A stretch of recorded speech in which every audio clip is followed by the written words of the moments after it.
اعوذ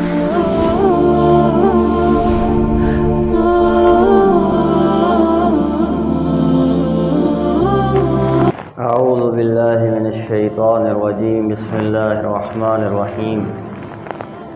وَإِذَا سَمِعُوا مَا أُنزِلَ إِلَى الرَّسُولِ تَرَىٰ أَعْيُنَهُمْ تَفِيضُ مِنَ الدَّمْعِ مِمَّا عَرَفُوا مِنَ الْحَقِّ صدق اللہ العظیم۔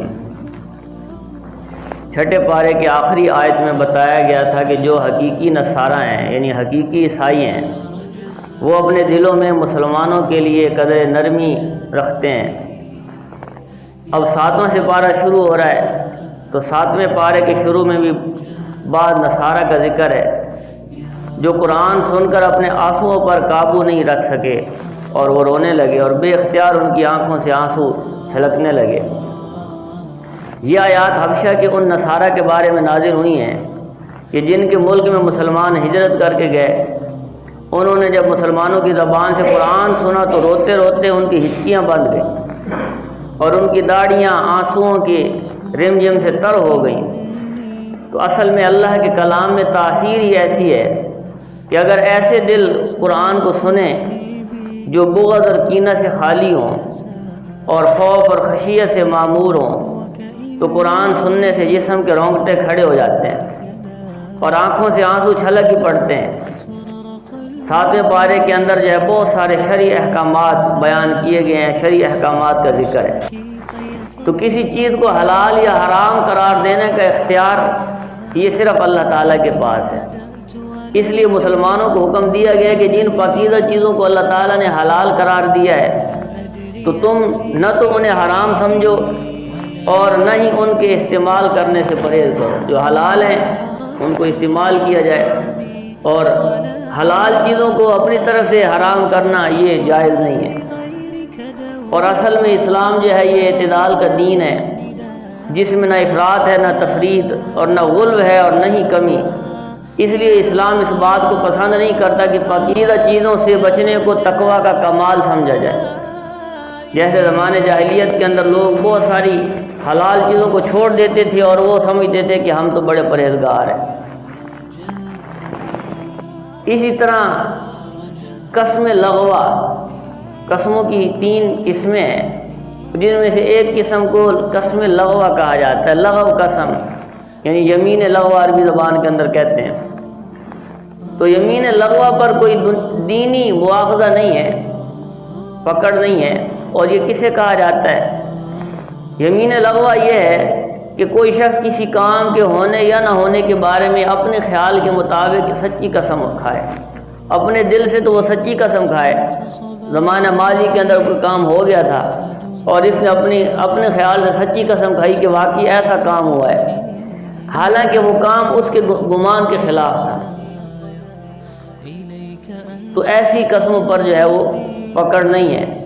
البتہ ایسی قسموں پر کفارہ واجب ہوگا جو مستقبل میں کسی کام کے کرنے یا ہونے پر قسم کھائے اور پھر اسے پورا نہ کر سکے۔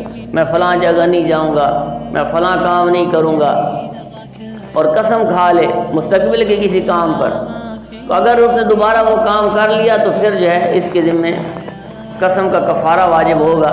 اور قسم کا کفارہ جو ہے وہ مسلسل 3 روزے رکھنا ہے۔ اس کے بعد شراب، جوا، بت اور پانسے یعنی جو قرندازی کے تیر ہوتے تھے، ان کا استعمال کرنا یہ قطعی حرام ہے اور شیطانی عمل ہے۔ ان کے ذریعے شیطان ایمان والوں کے دلوں میں بغض اور عداوت کے بیج بوتا ہے، اور ان کے چیزوں کے ذریعے شیطان انسانوں کو اللہ کے ذکر سے اور نماز سے روکتا ہے۔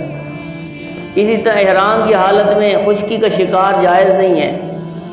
ہاں البتہ سمندر کے اندر جو شکار ہے، مچھلی وغیرہ، اور دریا میں رہنے والے جانوروں کا شکار حالت احرام میں بھی جائز ہے۔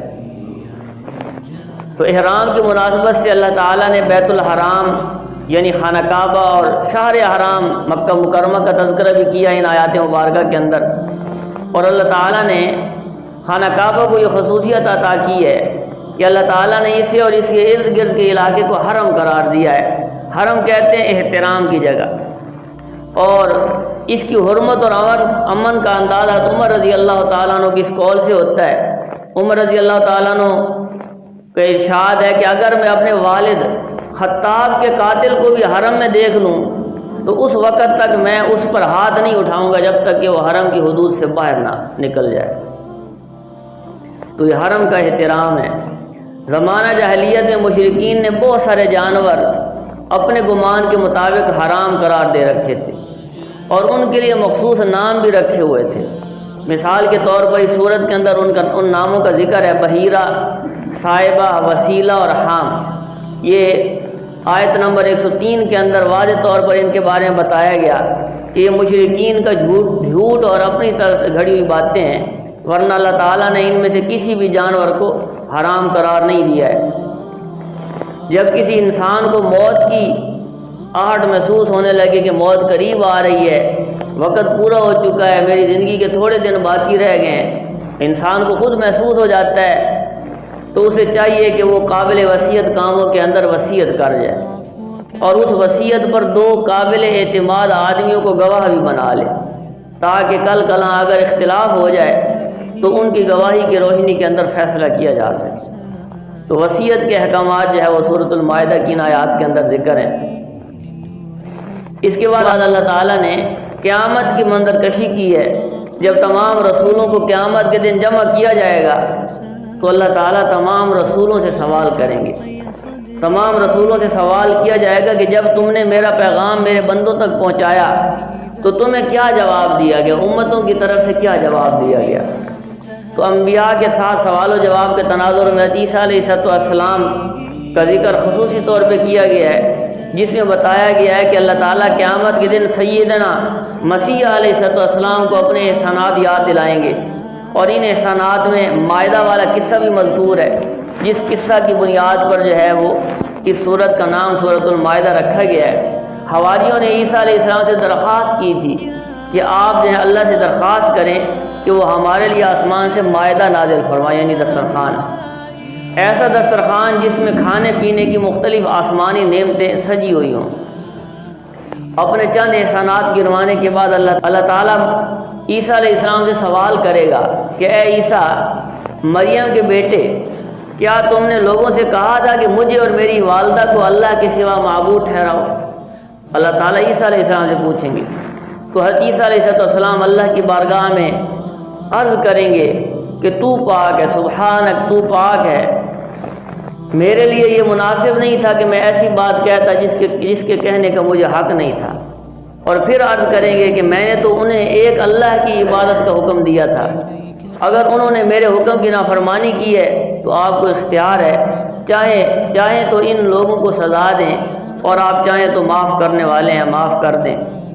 تو یہ قیامت کے دن کی منظر کشی ہے، اور اللہ تعالیٰ کی ہمگیر سلطنت کے تذکرے پر کہ اللہ کی بادشاہت ہر جگہ ہے، ہر چیز پر اللہ کی بادشاہت ہے، اس پر جو ہے وہ سورہ مائدہ ختم ہوتی ہے، اور اس کے بعد سورۃ الانعام شروع ہوتی ہے۔ سورہ انعام جو ہے وہ 16 رکوع پر مشتمل ہے، اس کے اندر 16 رکوع ہیں اور 165 آیات ہیں۔ یہ مکی صورت ہے۔ مکی صورتوں میں عام طور پر 3 بنیادی عقائد سے بحث کی گئی ہے: توحید، رسالت اور ایمان بالآخرت۔ اس صورت کی ایک نمایاں خصوصیت یہ ہے کہ اس میں مشرکین کے غلط عقائد کی تردید کے لیے 2 طریقے اختیار کیے گئے ہیں، ایک تقریر کا طریقہ اور دوسرا تلقین کا طریقہ۔ تقریر کا طریقہ کیا ہے؟ تقریر جو ہے وہ شرعی اصطلاح کے اندر اس کو کہتے ہیں کہ اللہ تعالیٰ کی توحید اور قدرت اور عظمت کے دلائل کو ایسے آسان اصولوں کے طور پر پیش کیا جائے کہ ان کا انکار ہر ایسا شخص نہیں کر سکتا جس کو اللہ تعالیٰ نے قلب سلیم اور عقل صحیح سے نوازا ہے۔ واضح طور پر وہ خود تسلیم کرتا ہے کہ یہ بات صحیح ہے۔ تو آپ اس صورت کو دیکھیں تو آپ کو وقفے وقفے سے ایسی آیتیں ملیں گی کہ جن میں آسمان و زمین میں اللہ کے موجود ہونے، بندوں پر اس کے غلبے اور ظاہر اور باطن کا عالم ہونے کا جو ذکر کیا گیا ہے کہ اللہ ہی ظاہر اور باطن کا عالم ہر چیز کو جانتا ہے، اور گویا کے دعووں کو مشرکین بھی تسلیم کرتے ہیں۔ یہ جو دعوے اللہ تعالیٰ فرما رہے ہیں، ان تمام دعووں کو وہ مشرکین جو شرک کرتے ہیں وہ خود بھی تسلیم کرتے ہیں، اور یہ دعوے ایسے ہرگز نہیں ہیں کہ ان کے ثبوت کے لیے دلائل دیے جائیں۔ جیسے کہ اللہ تعالیٰ فرما رہے ہیں بعض آیات کے اندر کہ آسمان اور زمین میں وہی ایک اللہ ہے جو تمہاری پوشیدہ اور ظاہری باتیں سب جانتا ہے، اور تم جو عمل کرتے ہو سب سے واقف ہے۔ اسی طرح ایک آیت کے اندر ہے کہ اور وہ بندوں پر غالب ہے اور تم پر نگہبان مقرر کیے رکھتا ہے، اور وہی تو ہے جو رات کو نیند کی حالت میں تمہاری روح قبض کر لیتا ہے، اور جو کچھ تم دن میں کرتے ہو اس سے باخبر ہے۔ اب دوسرا طریقہ جو ہے وہ اسلوب یقین کا ہے، یعنی یقین کا طریقہ یہ ہے کہ اللہ تعالیٰ اپنے رسول امی صلی اللہ علیہ وسلم کو ایسے دلائل سے کہاتا ہے جن کا منکرین کے پاس کوئی جواب نہیں ہوتا۔ سارے عرب کے لوگ جانتے ہیں کہ محمد صلی اللہ علیہ وسلم امی ہیں، لکھنا پڑھنا نہیں جانتے ہیں، کسی سے پڑھا نہیں ہے، اور آپ علیہ السلام ایسے ایسے علوم ان سے بیان کرتے ہیں، ایسے ایسے سوالات پوچھتے ہیں کہ وہ شرمندگی سے اپنے سر جھکا لیتے ہیں اور ان کے پاس کوئی جواب نہیں ہوتا ہے۔ مثال کے طور پر آیت نمبر 12 میں ہے، آپ علیہ السلام ان سے پوچھئے کہ آسمانوں اور زمین میں جو کچھ ہے یہ کس کا ہے؟ تو ظاہر ہے کہ دل سے تو مشرکین بھی تسلیم کرتے ہیں، جو شرک کرنے والے ہیں وہ بھی تسلیم کرتے ہیں کہ سب کچھ اللہ کا ہے، لیکن زبان سے اعتراف کرنے میں وہ حجاب محسوس کرتے ہیں۔ اس لیے فرمایا کہ خود اللہ تعالیٰ نے فرمایا کہ قل اللہ، کیا فرما دیجئے کہ سب کچھ اللہ ہی کا ہے۔ اسی طرح آیت نمبر 19 میں ہے کہ آپ علیہ السلام ان سے پوچھیں کہ سب سے بڑھ کر کس کی گواہی ہے؟ آپ کہہ دیجئے کہ اللہ ہی میرے درمیان اور تمہارے درمیان گواہ ہے۔ اللہ کی گواہی سب سے بڑی گواہی ہے۔ تو یہ دو پہلو اس صورت کے اندر مسلسل ساتھ ساتھ چلتے ہیں، تقریر کا پہلو، تقریر کا طریقہ، اور تلقین کا طریقہ۔ اس صورت کی ابتدا اللہ تعالیٰ کی حمد و ثنا اور توحید کے بیان سے ہوئی ہے۔ توحید کے ساتھ رسالت کا ذکر بھی ہے، انبیاء علیہ السلام کی رسالت کو بیان کیا گیا ہے، اور یہ بتایا گیا کہ جو منکرین ہوتے ہیں ان کی یہ عادت ہے کہ رسول اللہ صلی اللہ علیہ وسلم جو بھی دلائل اور براہین ان کے سامنے پیش کرتے ہیں تو یہ ان سے اعراض کرتے ہیں، ان سے منہ موڑتے ہیں، اور جواب میں کٹ حجتی کے طور پر کہتے ہیں کہ اس نبی پر تو کوئی فرشتہ کیوں نہیں اتارا گیا؟ یعنی نبی کے ساتھ کوئی فرشتہ اترتا، کوئی نوری مخلوق ہوتی، انسان ہی ہمارے پاس پیغام پہنچانے کے لیے بھیجا گیا ہے۔ تو توحید اور رسالت کے بعد اللہ تعالیٰ نے قیامت کا ذکر کیا ہے، جس کو بعث اور جزا کہا جاتا ہے، کہ قیامت کے دن اٹھایا جائے گا اور قیامت کے دن حساب کتاب ہوگا۔ تو اللہ تعالیٰ فرماتے ہیں کہ تمہیں اللہ قیامت کے دن ضرور جمع کرے گا، اس میں کوئی شک نہیں ہے۔ یہ تین مضامین سورہ انعام میں وہ ساتھ ساتھ چلتے ہیں، یہاں تک کہ آخر میں ابو الانبیاء ابراہیم خلیل اللہ علیہ السلام کا ذکر ہے، اور اس میں کوئی شک ہی نہیں ہے کہ خلیل اللہ علیہ السلام شرک میں ڈوبی ہوئی دنیا میں روشن مینار تھے، کہ آپ علیہ السلام ایسے زمانے کے اندر تشریف لائے ابراہیم علیہ السلام کہ پوری دنیا میں شرک تھا، لوگ بتوں کو پوجتے تھے۔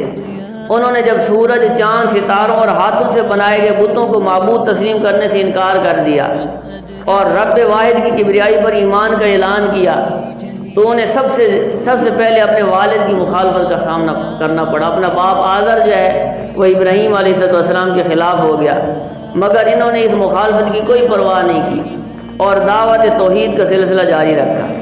تو یہاں دعوت دوسرے انبیاء علیہ السلام کی دعوت کا ذکر بھی ہے، اور سورہ انعام کے اندر تقریباً 18 انبیاء علیہ السلام کے نام ذکر کیے گئے، اور ان سب کو اللہ تعالیٰ نے وحی عطا کی، اور ان کے علاوہ بھی بے شمار انبیاء دنیا میں آئے، لیکن ان کے نام قرآن میں مذکور نہیں ہے۔ تقریباً 1.25 لاکھ کم و بیش انبیاء علیہ السلام اللہ تعالیٰ نے دنیا کے اندر مبعوث فرمائے۔ وحی اور نبوت کے دلائل دوبارہ ایسے طریقے سے اللہ تعالیٰ نے ذکر فرمائے ہیں کہ جس کے اندر خالق کے وجود، اللہ تعالیٰ کے وجود اور اس کے علم، قدرت اور حکمت کے کمال پر اللہ تعالیٰ نے دلائل پیش فرمائے ہیں، اور ان دلائل سے اس طرح متوجہ کیا گیا کہ مخصوص ذات، صفات اور اس کے افعال کی معرفت ہے، لیکن مکہ کے کفار ان دلائل میں تو غور و فکر نہیں کرتے تھے۔ البتہ مختلف قسم کے معجزات کا مطالبہ نبی کریم صلی اللہ علیہ وسلم کرتے رہتے تھے کہ فلاں چیز ہمیں دکھاؤ، آسمان سے کوئی چیز اتارو، کوئی معجزہ اتارو، کوئی فرشتہ کیوں نہیں آ جاتا، تو پھر ہم ایمان قبول کریں گے۔ تو حالانکہ ان کی یہ باتیں زبانی جمع خرچ اور وقتی طور پر ہوتی تھی، وہ ایمان لانے کے لیے تیار نہیں تھے۔ حقیقت یہ ہے کہ صاحب طلب، جس انسان کے اندر طلب ہوتی ہے، وہ معجزہ کا مطالبہ نہیں کرتا، وہ یہ نہیں کہتا کہ مجھے معجزہ دکھاؤ، اور جدھر نظر اٹھاتا ہے اسے اللہ کے وجود اور قدرت کی نشانیاں واضح طور پر نظر آتی ہیں۔ اس کائنات پر کافر بھی نظر ڈالتا ہے اور مومن بھی نظر ڈالتا ہے، لیکن دونوں کے نظر ڈالنے میں زمین و آسمان کا فرق ہے۔ کافر دیکھتا ہے تو اسے پوری کائنات مادی اسباب میں جکڑی ہوئی نظر آتی ہے، لیکن جب یہ ایک مسلمان دیکھتا ہے تو اسے ہر چیز اور ہر مرحلے میں اللہ کی قدرت کی کار فرمائی نظر آتی ہے۔ مثال کے طور پر جب ایک انسان، ایک مسلمان پھل کو دیکھتا ہے، اللہ تعالیٰ نے اس سورت کے آخر کے اندر یہ مثالیں بیان کی ہیں، تو جب ایک مسلمان کسی پھل کو دیکھتا ہے کہ رنگ اور خوشبو، چھوٹا اور بڑا، کھٹا اور میٹھا ہونے کے اعتبار سے کیسے ایک حال سے دوسرے حال کی طرف یہ منتقل ہوتی ہیں چیزیں۔ ابتدا میں کوئی پھل کڑوا اور نمکین ہوتا ہے اور کوئی کھٹا یا پھیکا ہوتا ہے، لیکن جیسے جیسے اس کے پکنے کا وقت آتا ہے تو اس میں مٹھاس اور لذت آ جاتی ہے۔ تو جب ایک مومن اپنے ایمانی نظر سے دیکھتا ہے اور غور و فکر کرتا ہے تو اسے بے ساختہ کہنا پڑتا ہے کہ سبحان اللہ۔ اسی لیے یہاں زمین سے اگنے والی مختلف چیزوں اور پھلوں کا ذکر کرتے ہوئے فرمایا گیا ہے کہ یہ چیزیں سب پھیلتی ہیں۔ جب یہ ساری چیزیں پھیلتی ہیں تو ان کے پھلوں پر، اور جب پکتی ہیں تو ان کے پکنے پر غور کرو، تدبر کرو، اور ان میں ان لوگوں کے لیے جو ایمان لائے ہیں اللہ کی قدرت کی بہت ساری نشانیاں موجود ہیں۔ تو انسان کو ان دلائل کے اندر غور و فکر کرنا چاہیے تاکہ انسان عبرت حاصل کرے اور انسان اللہ کی ذات سے متاثر ہو اور اللہ کے احکامات کی پابندی کرے کہ اللہ کے احکامات کی پابندی جو ہے اس کا حساب کیا جائے گا۔ انسان دنیا کے اندر آیا ہی بندگی کے لیے، انسان اللہ کا بندہ بن کے زندگی گزارے اور اللہ کے بھیجے ہوئے رسول صلی اللہ علیہ وسلم کی سنت کا اتباع کرے کہ آپ علیہ السلام کی سنتوں کی اقتداء کرنے میں دنیا اور آخرت کی فلاح ہے۔ قرآن میں اللہ تعالیٰ بار بار فرما رہے ہیں کہ من یطیع الرسول فقد اطاع اللہ، کہ جس نے رسول کی اطاعت کی اسی نے اللہ کی اطاعت کی۔ اور کل قیامت کے دن ایسا نہ ہو کہ ہم بارگاہ رسالت میں حاضر ہوں اور اللہ کے نبی کی شفاعت کے امیدوار ہوں اور اللہ کے نبی فرما دیں کہ جاؤ پیچھے ہٹو، تم میری امت میں سے نہیں ہو۔ حالانکہ دنیا کے اندر اللہ کے نبی خود ارشاد فرما کے گئے ہیں کہ من رغب عن سنتی فلیس منی، کہ جس نے میری سنت سے اعراض کیا وہ میری امت میں سے نہیں ہے۔ سنت کا اہتمام انتہائی ضروری ہے۔ زندگی کے تمام معاملات کے اندر، اپنے لباس کے اندر، اپنی شکل و صورت کے اندر ہم دیکھیں کہ ہم نے نبی کریم صلی اللہ علیہ وسلم کی کتنی سنتوں پر عمل کیا ہے، پابندی کی ہے، اور قیامت کے دن ہم اللہ کے نبی کی شفاعت کے امیدوار ہوں گے اور میں نے اللہ کے نبی کی سنتوں کے ساتھ کیا کیا ہے۔ تو ہمیں اس پر غور کرنا چاہیے اور اللہ کے نبی کی سنتوں کو اختیار کرنا چاہیے۔ اللہ تعالیٰ مجھے آپ کو ان ساری باتوں پر عمل کرنے کی توفیق نصیب فرمائے۔